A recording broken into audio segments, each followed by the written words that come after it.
नमस्कार दोस्तों, तिवारी क्लासेस में आप सभी का स्वागत है।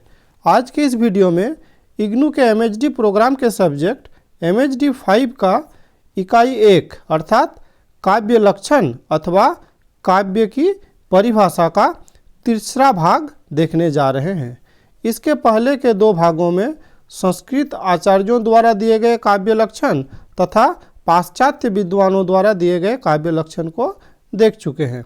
आज के इस वीडियो में आधुनिक हिंदी साहित्य में विद्वानों द्वारा प्रतिपादित काव्य लक्षण को देख लेंगे।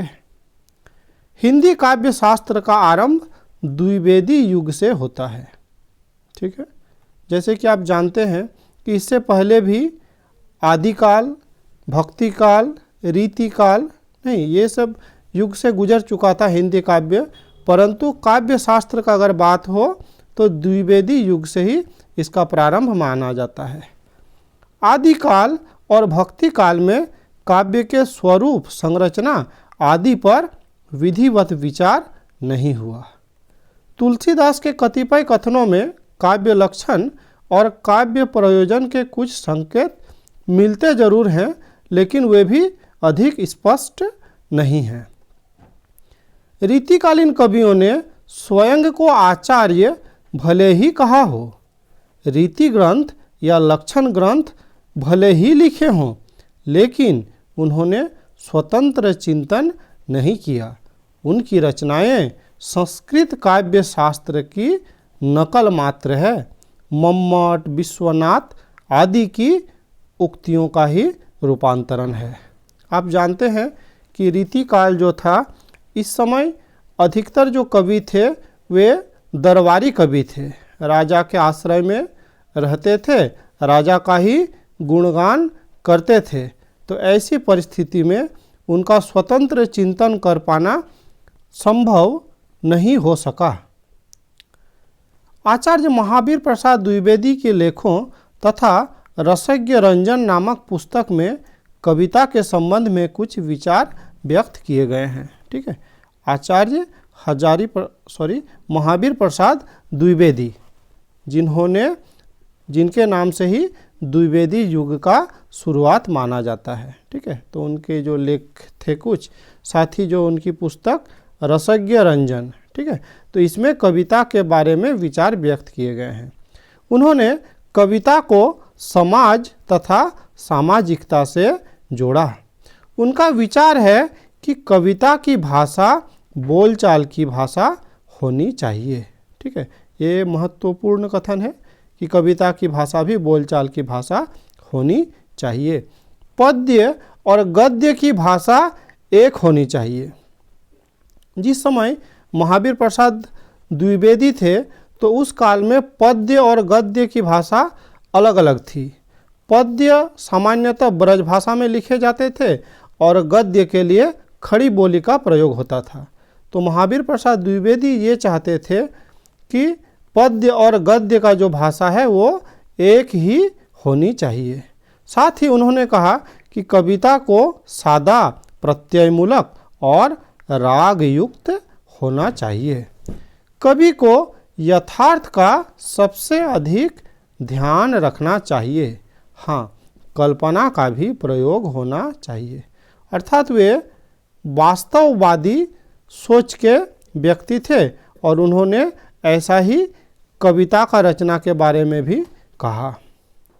आचार्य रामचंद्र शुक्ल, आप जानते हैं आचार्य रामचंद्र शुक्ल जो हिंदी के सर्वश्रेष्ठ निबंधकार माने जाते हैं। ठीक है, तो पहले हिंदी के विद्वान हैं जिन्होंने कविता के संबंध में मौलिक, गंभीर एवं सुचिंतित विचार व्यक्त किए हैं। वह एक और संस्कृत काव्य शास्त्र के ज्ञाता थे तथा दूसरी ओर पश्चिम के विद्वानों के विचारों से भी परिचित थे। ठीक है, अर्थात वे पाश्चात्य काव्य शास्त्र से भी परिचित थे और भारत के जो संस्कृत काव्य शास्त्र है उससे भी परिचित थे। तो उन्होंने जो विचार दिया कविता के संबंध में या कविता के लक्षण के बारे में, उसको देख लेते हैं। जिस प्रकार आत्मा की मुक्तावस्था ज्ञान दशा कहलाती है, उसी प्रकार हृदय की मुक्त अवस्था रस दशा कहलाती है। हृदय की मुक्त अवस्था के लिए मनुष्य की वाणी जो शब्द विधान करती आई है उसे कविता कहते हैं। इस साधना को हम भावायोग कहते हैं और कर्म योग और ज्ञान योग का समकक्ष मानते हैं। अब देख लेते हैं जो अगले विचारक थे सूर्यकांत त्रिपाठी निराला। आप जानते हैं छायावाद के जो प्रमुख 4 कवि हुए उसमें से सूर्यकांत त्रिपाठी निराला अग्रगण्य हैं। ठीक है, तो उनका कहना है कविता विमल हृदय का उच्छ्वास है। ठीक है, तो छायावादी जो युग था इनका जो विचार है कविता के संबंध में तो लगभग उसी से संबंधित है। वैसे ही जयशंकर प्रसाद ये भी छायावाद के मूर्धन्य कवि थे। तो इनके अनुसार काव्य आत्मा की संकल्पनात्मक अनुभूति है जिसका संबंध विश्लेषण विकल्प या विज्ञान से नहीं है, वह एक श्रेयमयी प्रेय रचनात्मक ज्ञानधारा है। श्रेयमयी प्रेय रचनात्मक ज्ञानधारा है। अब देख लेते हैं अगला गजानन माधव मुक्तिबोध। इनके अनुसार काव्य एक सांस्कृतिक प्रक्रिया है, अर्थात इन्होंने काव्य को संस्कृति से जोड़कर देखा है। वैसे ही जो समाजवादी विचारक थे डॉक्टर रामविलास शर्मा, जिसके बारे में हमें आगे भी पढ़ना है, इनका जो आलोचना है ये बहुत ही इम्पोर्टेंट होता है एग्ज़ाम के पॉइंट ऑफ व्यू से। तो इन्होंने जो काव्य के संबंध में कहा, साहित्य वह मोती है जो समाज रूपी सीपी में पलता है। ठीक है, अर्थात यहाँ पे काव्य रचना के लिए उन्होंने समाज को अधिक महत्वपूर्ण माना, अर्थात ये काव्य का जो विकास होता है ये समाज के विकास के साथ सीधे सीधे जुड़ा हुआ है। वैसे ही जो आगे अज्ञेय, तो अज्ञेय जी जो थे उनके अनुसार काव्य सबसे पहले शब्द है और सबसे अंत में भी यही बात बच जाती है कि काव्य शब्द है। शब्द का ज्ञान, शब्द की अर्थवत्ता की सही पकड़ ही कृतिकार की कृति बनाती है। ध्वनि, लय आदि के सभी प्रश्न इसी में से निकलते हैं और इसी में विलय हो जाते हैं। अर्थात अज्ञेय ने काव्य रचना के लिए शब्द का विशेष महत्व दिए हैं, अर्थात शब्द चयन विशेष महत्वपूर्ण है काव्य रचना के लिए अज्ञेय के अनुसार। ठीक है, अब देख लेते हैं अगला जो विचारक प्रेमचंद। तो प्रेमचंद अपनी सीधी साधी रचना के लिए जाने जाते हैं, कथा सम्राट कहलाते हैं। तो उन्होंने जो काव्य की परिभाषा दी है वो भी एकदम वैसा ही सीधा साधा है, काव्य जीवन की आलोचना है। ठीक है, मतलब जीवन का क्रिटिसिज्म है ये काव्य। ठीक है, अब आगे देख लेते हैं गिरिजा कुमार माथुर। इनका जो मत है कविता जटिल संवेदनाओं की अभिव्यक्ति है। ठीक है, इस प्रकार काव्य की परिभाषाओं में द्विवेदी युग, छायावादी युग, प्रगतिवाद, प्रयोगवाद, नई कविता, सभी युग में कवियों आलोचकों ने अपने युग के अनुसार बदलाव करते रहे।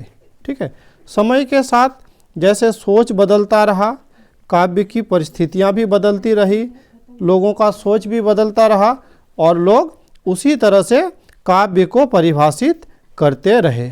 ठीक है, आज की कविता में अनुभूति का महत्व को स्वीकार किया गया है, परंतु उसका अर्थ परंपरागत नहीं है, वह छायावादी काव्य की अनुभूति से भिन्न है। साथ ही आज कविता को शाब्दिक संरचना माना गया है, शाब्दिक संरचना माना गया है और उसे निर्वैयक्तिक शब्द व्यापार कहा जाता है। वह रोमानी भाव बोध का निषेध करती है। नहीं, जो छायावादी युग में जो रोमानी भाव बोध का विशेष प्रयोग होता था, तो वर्तमान समय में रोमानी भावबोध का निषेध करती है। वह हृदय की मुक्त अवस्था न होकर बुद्धि प्रेरित है। जैसे कि आचार्य रामचंद्र शुक्ल कहे थे, है ना, कि हृदय की मुक्त अवस्था है। तो अभी वर्तमान में कहा जा रहा है कि काव्य हृदय की मुक्त अवस्था न होकर बुद्धि प्रेरित है। उसमें भाव के साथ विचारों का भी महत्व होता है। आज माना जाता है कि कविता पाठक को रिझाती नहीं, रमणीय अर्थ का प्रतिपादन नहीं करती, वह पाठक के मन को प्रश्नानुकूल बनाती है, ठीक है, खिंचाती है, चैन भंग करती है। उसमें शब्द और अर्थ का तनाव होता है। यह तनाव नए अर्थ सौंदर्य और अर्थ संदर्भ को जन्म देता है। तो इस प्रकार आज के इस वीडियो में इतना ही। बहुत जल्द अगले इकाई का वीडियो लेकर आएंगे। अगर आपको ये वीडियो अच्छा लगा तो इसको लाइक शेयर कर सकते हैं। साथ ही अगर आप चैनल में नए हैं तो इस चैनल को सब्सक्राइब भी कर सकते हैं। इस वीडियो में मेरे साथ बने रहने के लिए बहुत बहुत धन्यवाद।